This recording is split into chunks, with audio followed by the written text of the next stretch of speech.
actual América Más. La ausencia en el DRAE de una voz usada en América se entendía como incuestionable americanismo. El aprecio que el DRAE generó en la lingüística hispanoamericana está en la base de su significación para la investigación decimonónica sobre diccionarios, y ello puede verse reflejado y confirmado en la satisfactoria opinión que el gramático caraqueño Andrés Bello hizo constar en muchos lugares de su vasta producción de estudio de la lengua. Escribe en 1845 una sustantiva reseña a raíz de la aparición de la novena edición del DRAE. Asienta en su crítica juicios afirmativos sobre la obra y, como es natural, se desmarca de lo que con superstición venerativa no querrán sino resaltar ciertos tópicos críticos de enorme importancia para una disciplina como la lexicografía, que ha progresado gracias al señalamiento de sus fallos e inconsistencias. En la misma idea, recurrirá con frecuencia a la autoridad de este diccionario y declarará su sapiencia por encima de los nacionalismos anti-hispanistas de ese tiempo americano.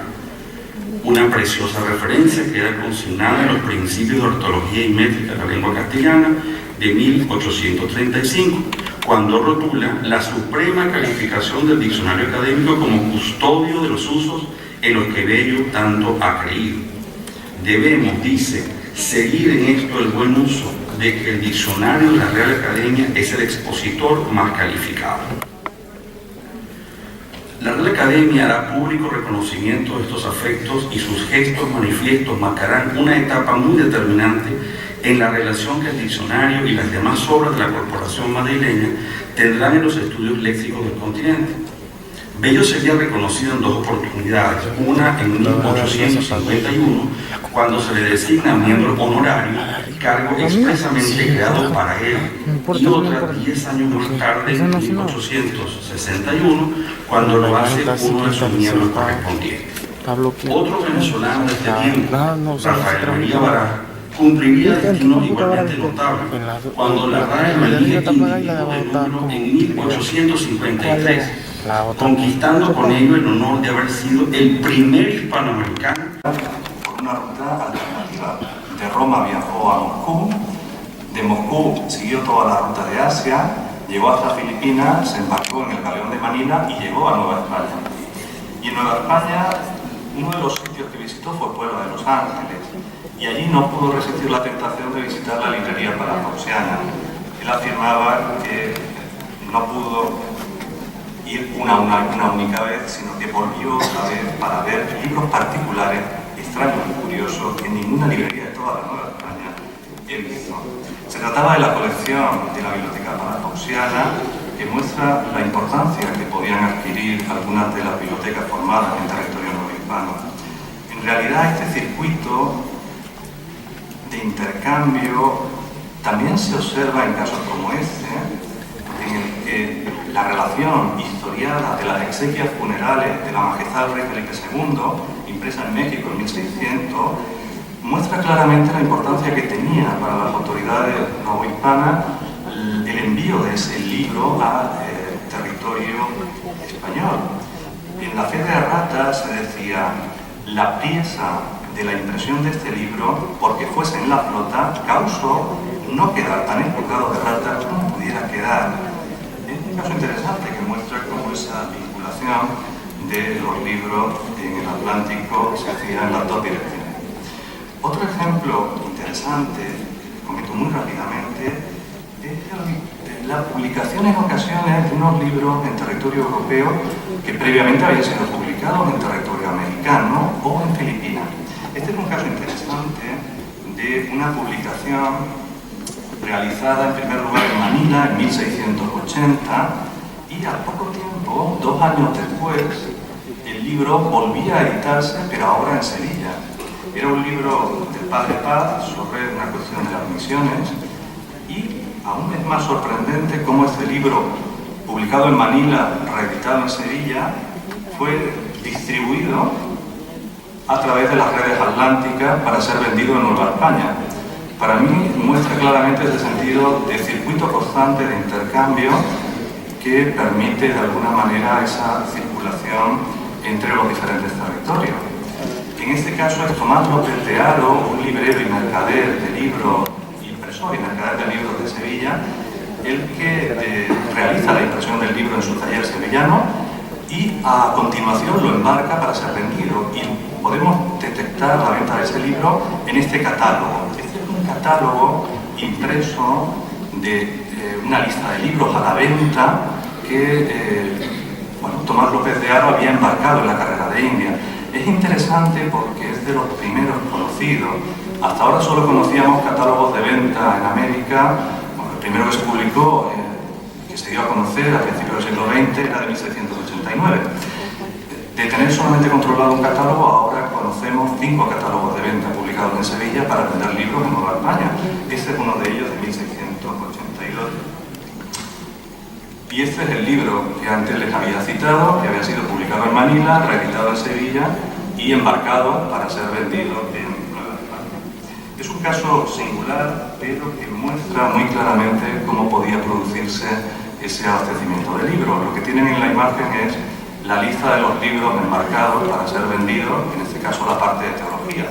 Pero ese catálogo de 1682 incluía 617 títulos de libros y 124 títulos de comedias sueltas, que son comedias para ser vendidas y leídas, que fueron probablemente uno de los textos de mayor circulación en el virreinato, junto a algunas otras obras de devoción y entretenimiento. Este taller de López de Haro es más conocido por la edición de las obras de Sor Juana Inés de la Cruz. Pedro del Campo, en un romance de los preliminares de esas obras publicadas en 1692, recordaba que Sor Juana era una autora, decía, que a 2 mundos ha avasallado, con sus letras, claro. En este romance también se refiere Campo a la valoración del libro, no tanto como una mercancía con valor monetario, sino como un ocio entretenido con el que la poetisa haría más celebrado el Parnaso mexicano. El poema de Campo contrasta el valor monetario de los bienes que trae el convoy a Veracruz con el peso de las letras embarcadas. Dice así: ¿qué millones trae la flota?, pregunta el vulgo en llegando. ¿Qué obra de la madre Juana el discreto cortesano? De este modo, el discreto cortesano preguntaba por el segundo volumen de sus obras y no por la rica estela ni la deseada golosina de pasas o mermeladas. La afición a las letras y a los libros podía resultar de este modo un signo de distinción, y la lectura de los ejemplos americanos resultaba para algunos autores un contraste que siempre fascinaba en ambos mundos. De este modo, el texto en circulación llevaba caminos previsibles por el circuito de la carrera de India, con sus rutas y sus puertos establecidos, pero también aparecen otros medios de distribución y otros motivos para la circulación de los libros. Unos textos que van y vuelven y que circulan manuscritos en ocasiones para retornar impresos, se envían a España para distribuirse en Europa, etc. Esta ruta cruzada y los tornaviajes de los textos dan una idea cabal de un circuito atlántico como un medio de conexión e intercambio más fluido de lo que podíamos imaginar, con rutas y hombres que comparten ideas y alimentan la difusión de los textos. La participación del mundo americano en este universo de intercambio abre asimismo interrogantes sobre la construcción de todo un imaginario compartido y un universo común de referencia en el que las influencias son mutuas, aunque una parte de la historiografía las vaya soterrado, obviando la interacción y la mutua mirada sobre 2 mundos que tienen intercambios culturales constantes en el mundo moderno. Muchas gracias. A la doctora. Buenas tardes, no sé si se me oye bien. Buenas tardes a todos. Se oye poco. Buenas tardes a todos.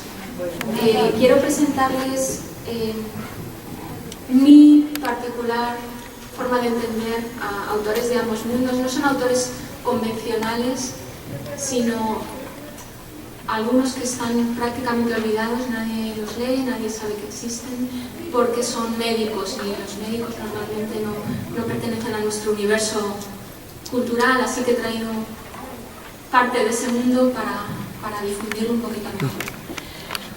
Los filósofos naturales y médicos europeos de la temprana modernidad se mostraron especialmente interesados en algunas de las vetas abiertas por Aristóteles y revisadas por Plinio.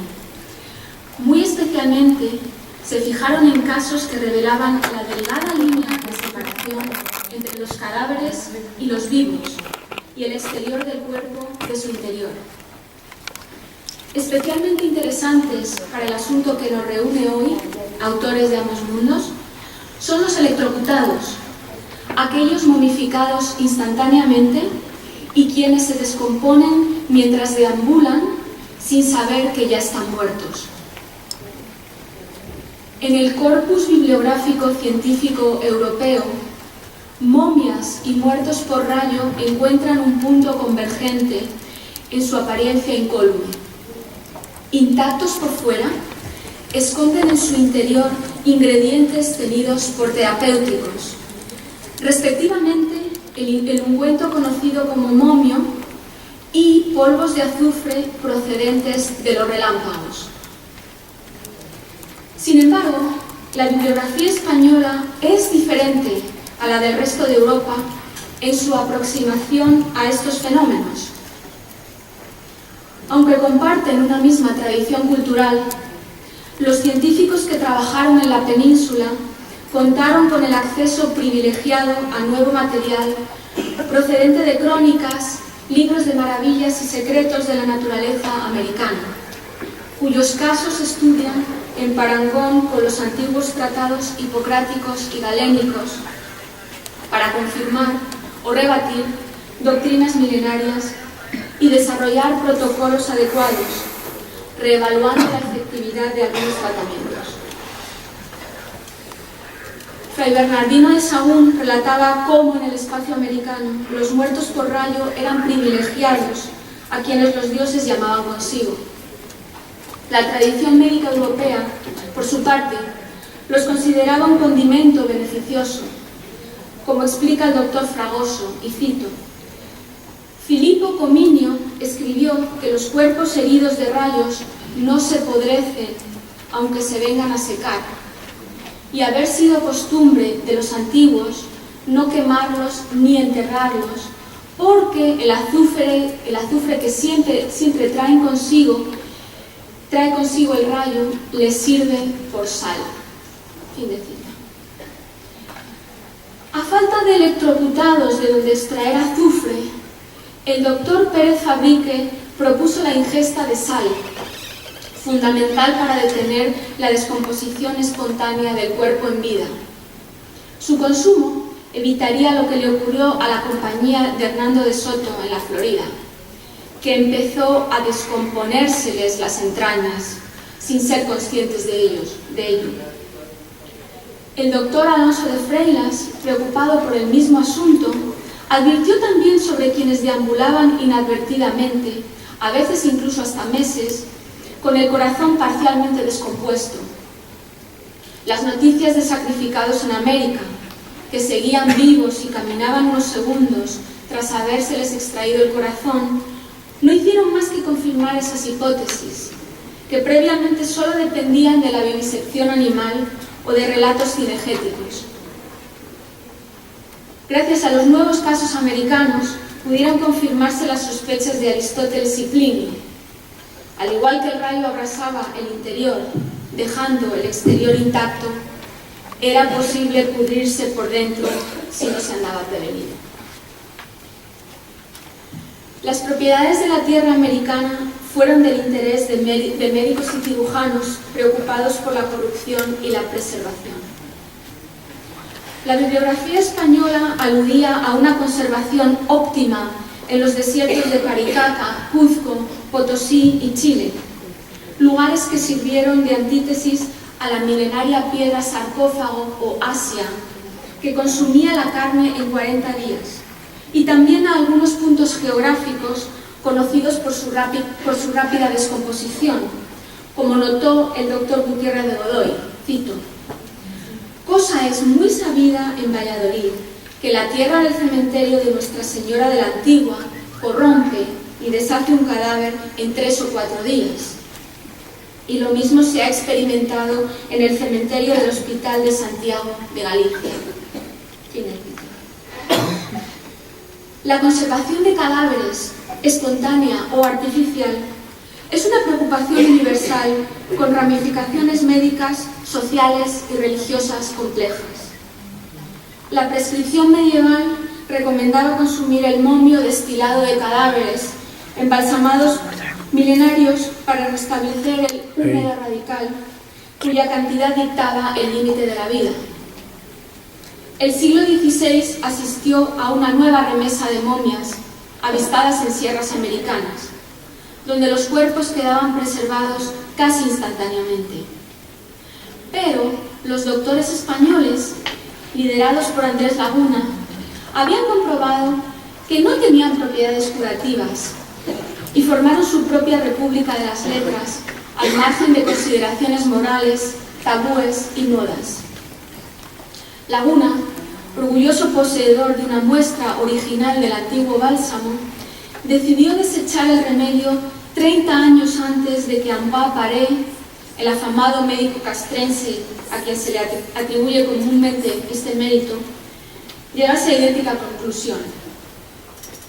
Laguna lo hizo no por evitar debates incómodos, sino porque simplemente era perjudicial para la salud, como él mismo explica, y cito: «Son dignos de grande reprensión los que administran la carne mumia en lugar del asfalto, dándonos a beber ciertos fancarrones caídos de algunas orcas. Pero caemos en tales tiempos que los vivos no valieron ni aun el cabestro con que los ahorcaron.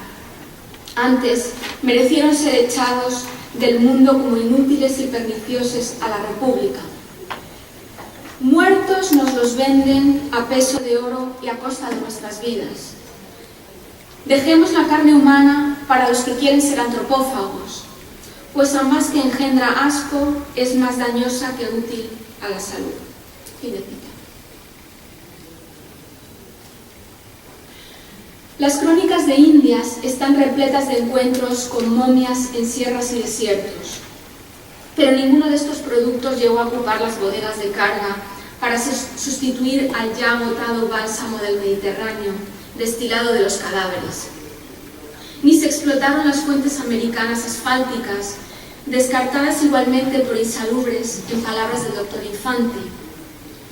El bitumen judaico legítimo es solo una sustancia terpentinosa que resuda la tierra en varias partes del mundo, como dicen, en los lagos asfaltites de Sodoma y en nuestras Indias Américas, principalmente en el Perú, se halla en pozos y le llaman cope. Común es sustituir el asfalto por la mumia verdadera en bebidas y otros usos de remedios médicos, siendo cosa muy perjudicial para por la boca. Fin de cita. En el último tercio del siglo XVII, un escandalizado Pérez Fadrique, embalsamador profesional, asociaba ya inequívocamente el consumo de cadáveres con una práctica exótica, bárbara e inefectiva. España renunció al lucrativo negocio, quedando libre del tráfico y falsificación que hacía furor en otras partes de Europa. Si los comentarios médicos alertan frecuentemente contra la llamada antropofagia medicinal, las fuentes extracientíficas quedan cautivadas por sus posibilidades culturales, frecuentemente asociadas al paracelsianismo y particularmente a una Inglaterra ansiosa por consumir la sangre y vísceras de los ejecutados y parias. Estas ideas hallarán su equivalente folclórico en los pasteleros españoles, que tanto alimentaron las fantasías decimonónicas de mantequilleros y vampiros. Desde la óptica no científica, el tema permea la obra de Miguel de Cervantes y Hernando Domínguez Camargo, quienes aprovechan esta beta en su fabulosa imaginería literaria, añadiendo sutiles dosis de humor. El primero, Cervantes, imagina a un amojamado Don Quijote cuya textura física va en consonancia con su comportamiento. Cervantes evoca también las selvas caballerescas como espacio prolífico en momias de incautos que se aventuraron sin provisiones, y recuerda que una de las funciones originales del embalsamamiento es el transporte de santos y nobles. Hernando Domínguez Camargo, desde su espacio novogranadino, prefirió recurrir a la tradición bíblica occidental para elaborar una serie de imágenes poéticas inigualables. Para una de ellas rescató las figuras de los profetas Elías y Enoc, quienes tras haber ido al cielo sin morir, esperan a Muhammad su turno para enfrentarse al anticristo en el fin de los tiempos. Y cito: invoquélos, y el uno se estaba muy quieto, embalsamado en siglos, tratando de no corromperse, y el otro se está hecha conserva momia de los años. Fin de cita. Los esfuerzos de Elías y Enoc por no descomponerse representan el contrapunto a una tradición milenaria. De haber sido americanos, sin duda estarían a salvo de la corrupción de la carne. Pero los españoles entendieron que, aunque los muertos se eternizaban fácilmente en América, los todavía vivos corrían el riesgo de deshacerse por el camino. Gracias.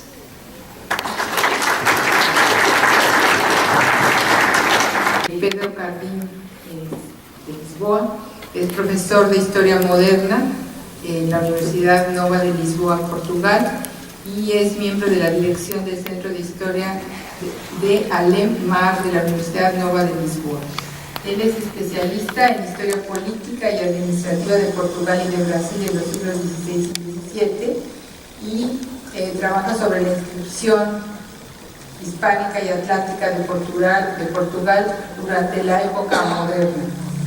Entre sus libros más recientes se destaca con el profesor Sabatini el texto Antonio Vieira, Roma e o Universalismo das Monarquías Portuguesa e Española, de 2011. También en coorganización con Tamar Herzog y otros autores, tiene Polycentric Monarchies, How Did the Early Modern Spain and Portugal Archive and Maintain a Global Hegemony, de Sussex, de 2012, y también ya de 2013 tiene con otros autores de Portugal, la monarquía española.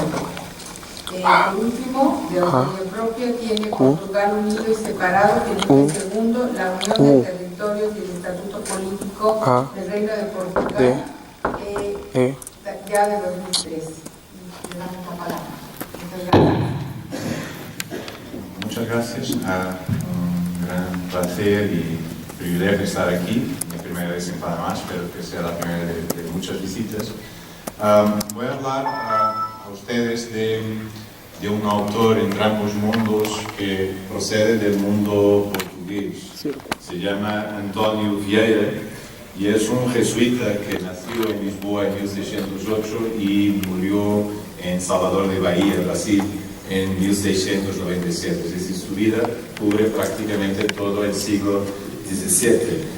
Y hizo su formación como jesuita en Brasil, para donde fui muy pequeño con sus padres, en el colegio de San Salvador de Bahía.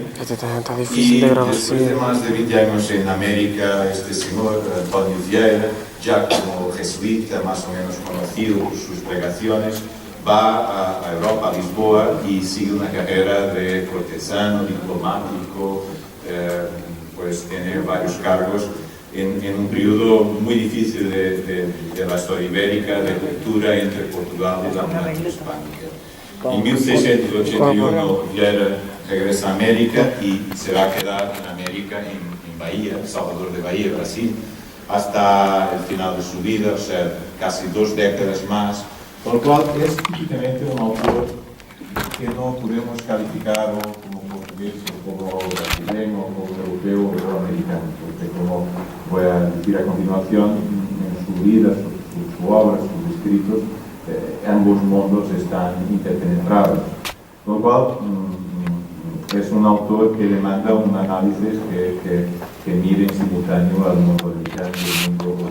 En 1581 Portugal entró para la monarquía hispánica y pasó a formar parte de este conglomerado de territorios encabezado por Felipe II. Entonces, la presencia de portugueses a partir de ese momento se reforzó aún más y la zona de Panamá y de Cartagena pasó a ser muy frecuentada por traficantes de esclavos portugueses que traían esclavos de África, y muchos, a pretexto del tráfico, aprovecharon para se establecer por aquí. Pero otros venían directamente desde la península ibérica, de Portugal, muchas veces a través de Andalucía, se infiltraban en las expediciones y luego por veces formaban parte destacada de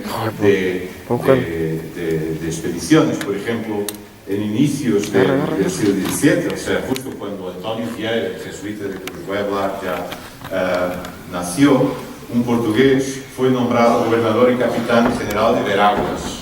Se llamaba João Lopes de Sequeira y empezó a servir en su cargo a partir de... Elaborar un diccionario de términos americanos, de recoger, en la medida de lo posible, ese gran caudal léxico nacido en estas tierras o aposentado en ellas con nuevos significados, o incluso conservando los originales cuando estos se olvidaban en su cuna peninsular.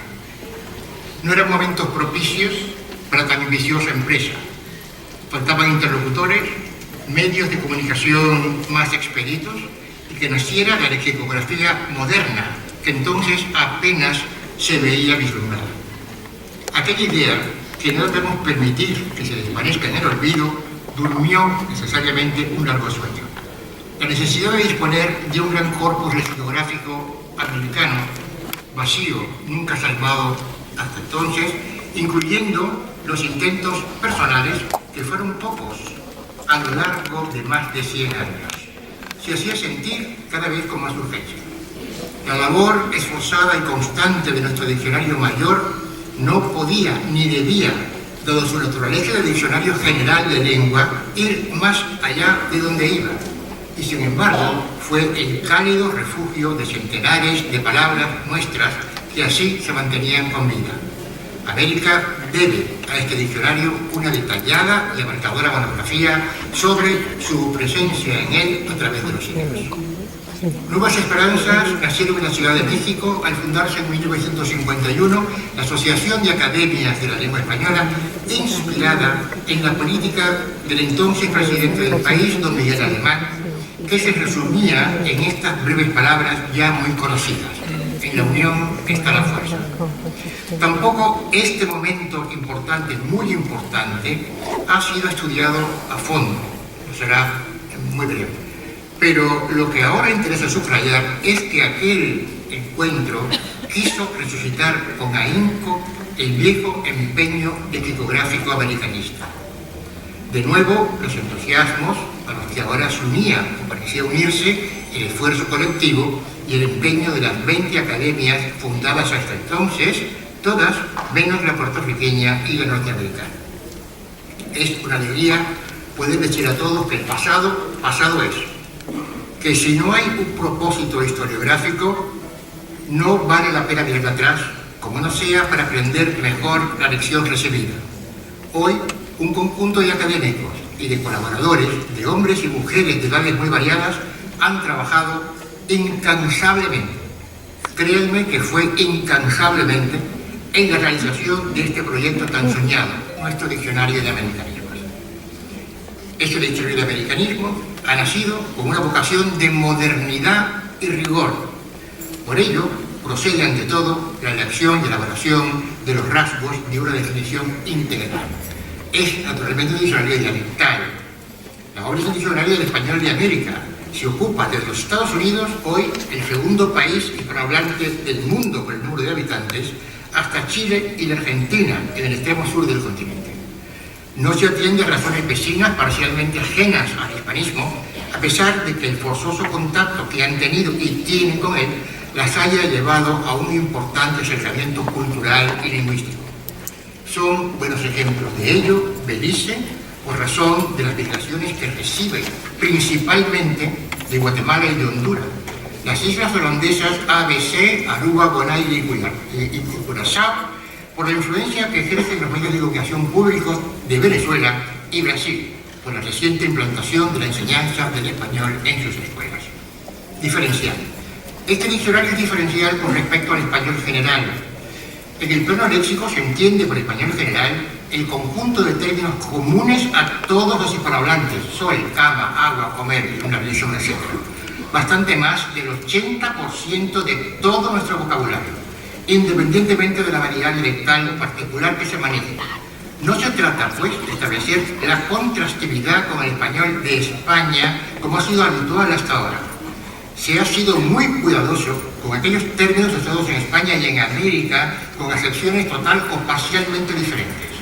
En algunas ocasiones las diferencias son sutiles, pero existen, y por lo tanto les hemos dado entrada en este diccionario. Quedan fuera de las páginas del diccionario las palabras que, aunque nacidas en América, se usan habitualmente en el español general y aún en otras lenguas: chocolate, canoa, tomate, etc. Descriptivo. Carece, por lo tanto, este diccionario de propósito normativo.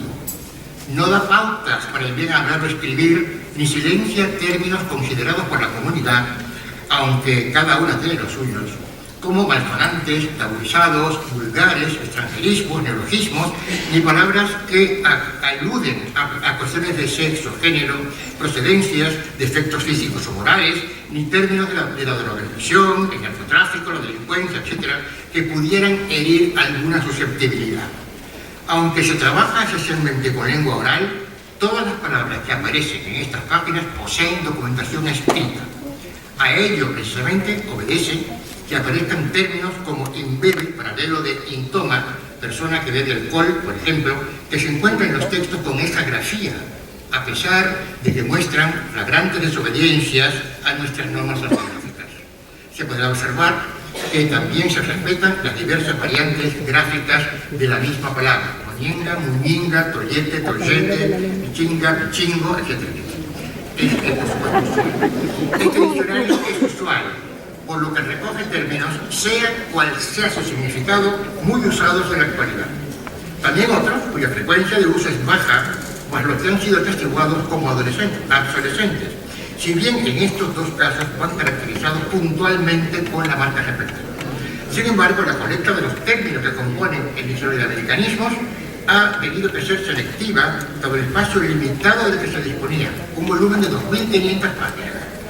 Nuestra esperanza es que las academias americanas de la lengua española emprendan en breve tiempo la elaboración de una serie de diccionarios nacionales que les permita dar cabida en ellos a aquellos términos que no han podido entrar en estas páginas, de manera que el panorama léxico americano quede reflejado todo lo rico, amplio y variado que es. Esta es un diccionario descodificador, y por ello está diseñado para ayudar al usuario a entender cualquier unidad textual de ese enorme corpus con que hoy cuenta Hispanoamérica, y también, naturalmente, textos orales. Es actual. El radio de acción de este diccionario abarca los últimos 50 años aproximadamente. El diccionario recoge 6 tipos de unidades lexémicas: simples y compuestas, fórmulas, unidades complejas, locuciones y frases proverbiales. Todas se caracterizan, no solo las simples, por estar total o parcialmente lexicalizadas. El diccionario no da entrada a sus páginas a colocaciones, porque no son unidades lexicalizadas y porque su sentido es más que obvio. Aplauso atronador, por ejemplo. No hay mucha gente de diccionario. Todos estos materiales básicos constituyen un conjunto de luces proyectadas sobre la palabra en estudio, de modo que, aunque éste fuera absolutamente desconocida para el lector, le permiten efectuar un primer abordaje del posible nuevo artículo.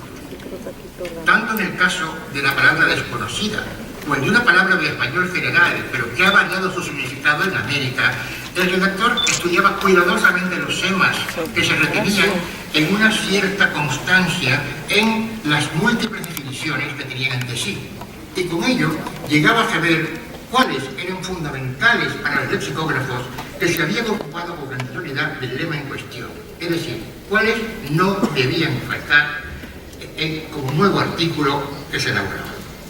La informática y sus muy provechosas páginas léxicas que proporcionaban más elementos de juicio, sobre todo de tipo estadístico, a la hora de valorar la eventual incorporación de una palabra al diccionario. Contaba el redactor, además, con la planta, instrumento que con todo detalle le iba guiando en la construcción del artículo.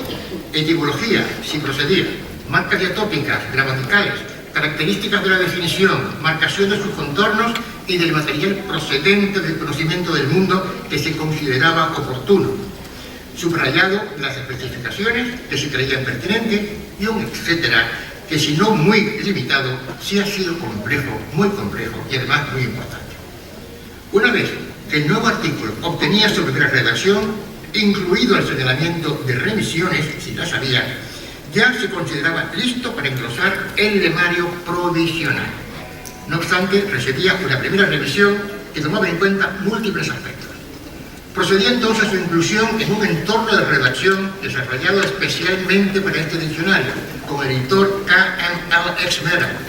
Desde este editor se almacenaba la información en un gestor de bases de datos DB2, asegurando la integridad, tanto estructural como referencial, y la actualización de los datos que se iban incorporando de forma continua y coordinada al diccionario.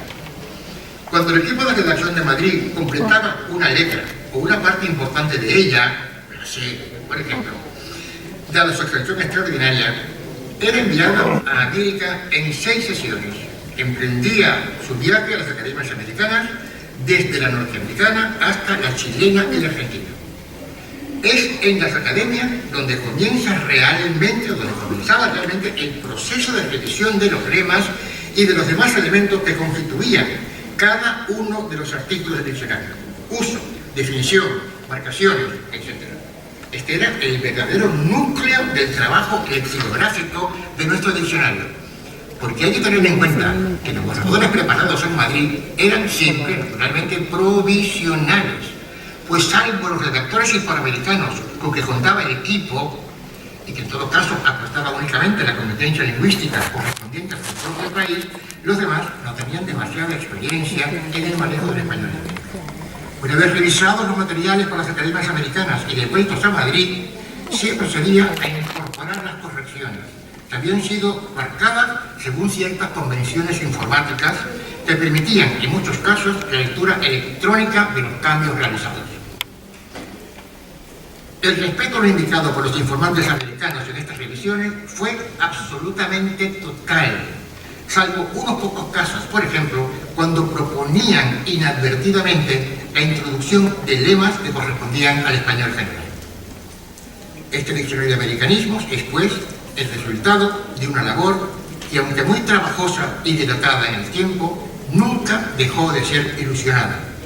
No existe mayor ni mejor recompensa para todos aquellos que nos hemos embarcado en esa tarea. Muchas gracias.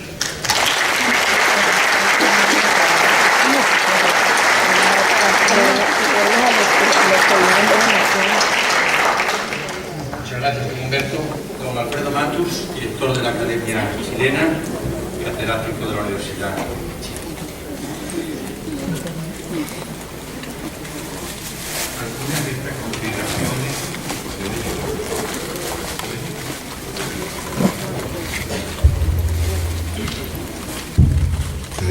Sí. Algunas de estas consideraciones ya las expuse en los congresos de Panamá de 2011 y Costa Rica 2013. He puesto a esta ponencia lo que le falta a la política panhispánica. El problema de la unidad idiomática es un problema político, de política cultural. Así lo planteaban en el Espidal en 1944. Decía, cabe la propaganda a favor de tal o cual uso lingüístico, lo mismo que cabe a favor de tal o cual idea política, económica, jurídica o literaria, cuyo triunfo se desea. Así que un individuo puede influir poderosamente en el lenguaje de la comunidad blanca, lo mismo que puede influir en una propaganda electoral, captándose adhesiones. Solo que la propaganda lingüística no suele hacerse en forma de persuasión oratoria, sino mediante la enseñanza de la gramática, los estudios doctrinales, los diccionarios, la difusión de los buenos modelos, el comentario de los autores clásicos o bien inconscientemente mediante el eficaz ejemplo que se difunde en el trato social o en la creación literaria. Hasta allí, don Ramón. todo lo cual representa un imperativo de normalización y codificación de una lengua tan estandarizada como la nuestra, sometida a cultivo planificado desde el siglo XIII y asumido como quehacer primordial de la Real Academia Española desde su fundación hace 300 años y de la Asociación de Academias de la Lengua Española desde su fundación también hace 62. Descansa en la interpretación del fenómeno lingüístico como objeto humano, perteneciente al orden de la libertad y la finalidad, sin las cuales no tendría sentido histórico su existencia ni su profusa actividad orientadora, educativa, especialmente la de los últimos años definidos como de política panhispánica. Subyace la concepción histórica según la cual las lenguas no van fatalmente a ninguna parte, hacia su decadencia, hacia su destrucción, sino hacia donde nosotros queremos conducirlas. Somos dueños de nuestra historia, de nuestro hacernos en el mundo. Nosotros conducimos el cambio. Posición radicalmente opuesta a la de ciertos lingüistas liberales que recomiendan dejar la lengua tranquila, como lo hizo en su momento Robert Hall, hijo, leave your language alone, que representa con su afán una anulación de estos 300 años de historia académica. Más próximas están las academias en su responsabilidad planificadora del llamado de Joshua Fishman, do not leave your language alone, no deje tranquila su lengua. El buen uso de la lengua española. Las academias preparan en estos días una obra así denominada. El adjetivo valorativo buen se refiere a la actuación lingüística en actos concretos, al apropiado empleo de los códigos sistémicos en la conducta comunicativa por medio de la lengua.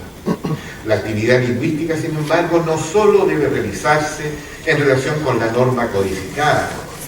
El buen hablar exige además un desempeño que esté en conformidad con las leyes universales de la comunicación por medio de las lenguas y con cada situación individual y particular de comunicación.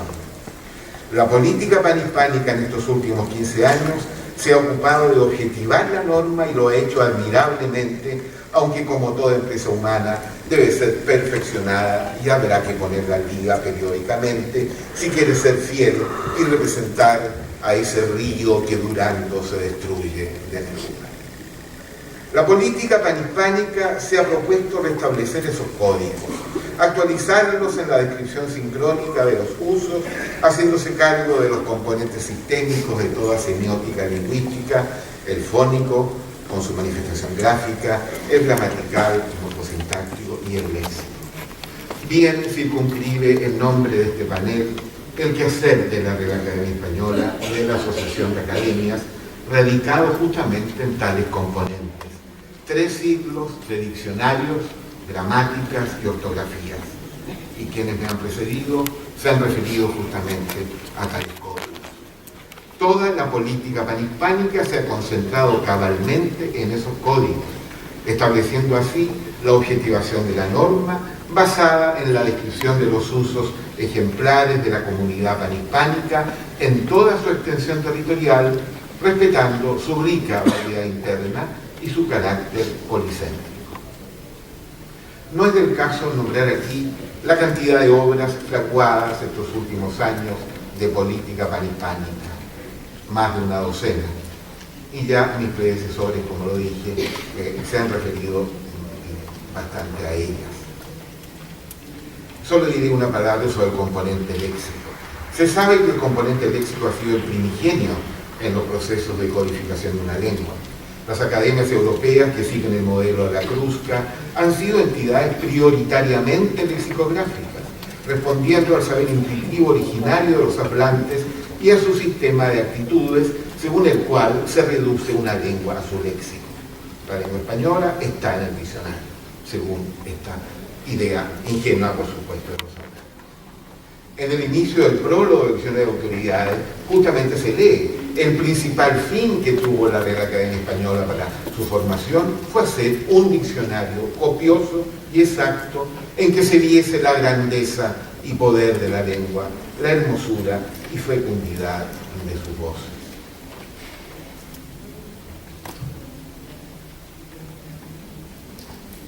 La aspiración a la unidad idiomática, ha escrito Eugenio Cosello, es una dimensión esencial del lenguaje. Corresponde a la alteridad en su forma histórica. Y esto justifica, por su fundamento, la política idiomática y la planificación lingüística, que no son sino las formas reflexivas y deliberadas de la misma aspiración a la unidad.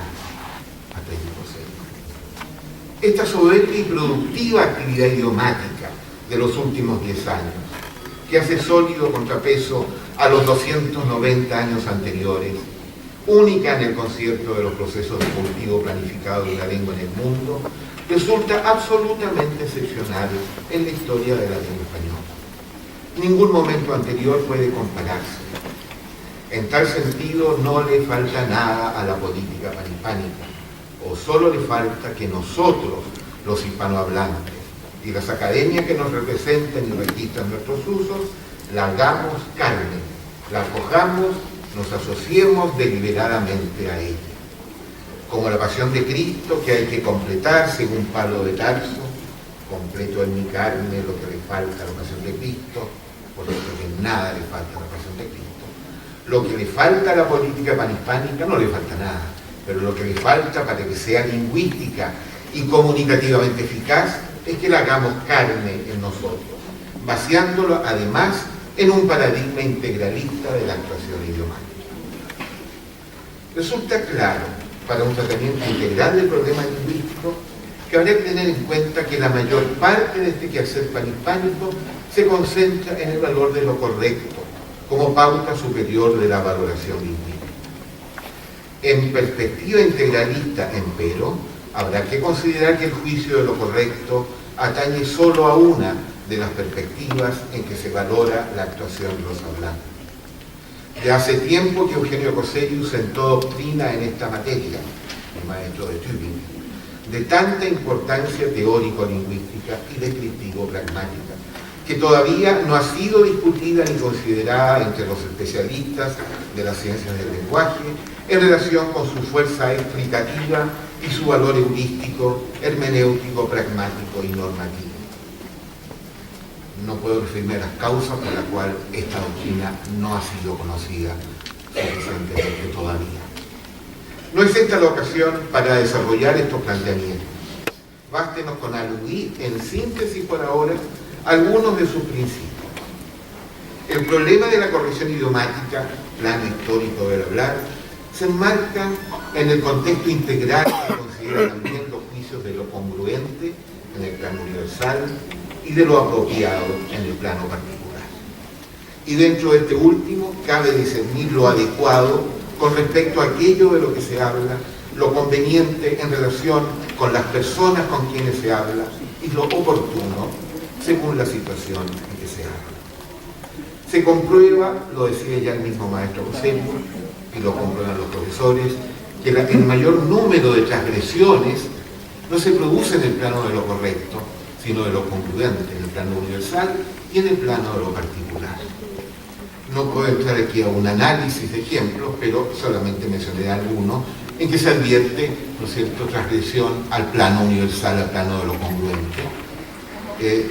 El clásico y literario también manejado por el Teatro del Absurdo y por Vicente Huidobro: los 5 continentes son 4, Europa, Asia y África. El cuerno izquierdo del unicornio es negro. Del periodismo: la niña, estos son frases auténticas, la niña que intentó ser violada 2 veces por los delincuentes. El equipo de fútbol que trató de ser sorprendido por su rival. Y muchos ejemplos, incluso en tesis doctorales, como este tomado en tesis doctoral, acerca de la etimología de la palabra celta. Se han dado muchas, pero en realidad debe de provenir de una palabra celta que hoy no se encuentra en raíz.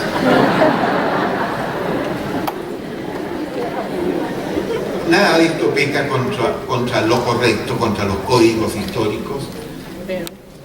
Podría pecar contra la situación, pero sí peca contra un principio de congruencia universal.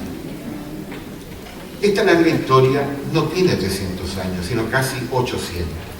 Se remonta a los orígenes del idioma porque el siglo XIII todavía es momento originario, cuando se efectuaron los primeros intentos de cultivo planificado de nuestra lengua, con la acción de Alfonso X el Sabio, llamado el creador del castellano, por su empeño en establecer el castellano derecho, el gran intento de la Real Academia desde 1713 y el de la Asociación durante esta última década de política panhispánica, el castellano derecho. En esas andamos también en este 2013, en este 6º Congreso Internacional de la Lengua Española, en esta celebración de los 60 lustros. Notable es el fragmento tan mencionado del libro de la 8ª esfera de Alfonso X, donde justamente hace alusión al castellano derecho. Y después lo endrezó y lo mandó componer este rey sobredicho, y tolió las razones que entendió eran sobellanas y dobladas, y que no eran en castellano derecho, y puso las otras que entendió que cumplían, y cuanto en el lenguaje endrezólo por sí. Según estudios recientes, estas palabras no tendrían un sentido normativo, sino más bien descriptivo, que significa una retórica guiada por la claridad de expresión común. Particularmente sugerente en este pasaje es la preocupación regia de definir el buen hablar castellano por encima del valor de lo correcto y establecerlo en perspectiva integralista. Así lo interpreta, por ejemplo, Rafael Cano Aguilar. Dice: la acción lingüística de Alfonso X parece haberse producido sobre la estructura de la frase, la claridad expresiva, la eliminación de repeticiones innecesarias o poco afortunadas, de acuerdo con su gusto. El mismo Anthony Cárdenas argumenta: si por castellano derecho se entiende un castellano apropiado, apropiado tendría que entenderse como directo y sin ambigüedad. Hasta ahí Cárdenas. Las razones sobellanas y dobladas se adelantan al famoso ideal del humanista Juan de Valdés.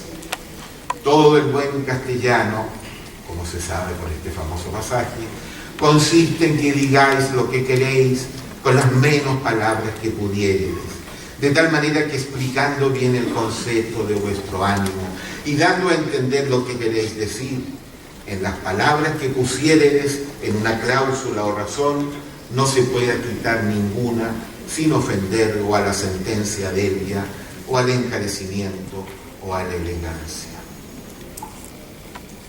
La Real Academia Española y el diccionario nacieron de un sonrojo. Hemos vivido, decía el prólogo de Diccionario de Autoridades, con la gloria de ser los primeros y con el sonrojo de no ser los mejores. De ser los primeros, claro está, pensando en el primer diccionario monolingüe de una lengua europea, el Tesoro de Sebastián de Covarrubias-Lloró.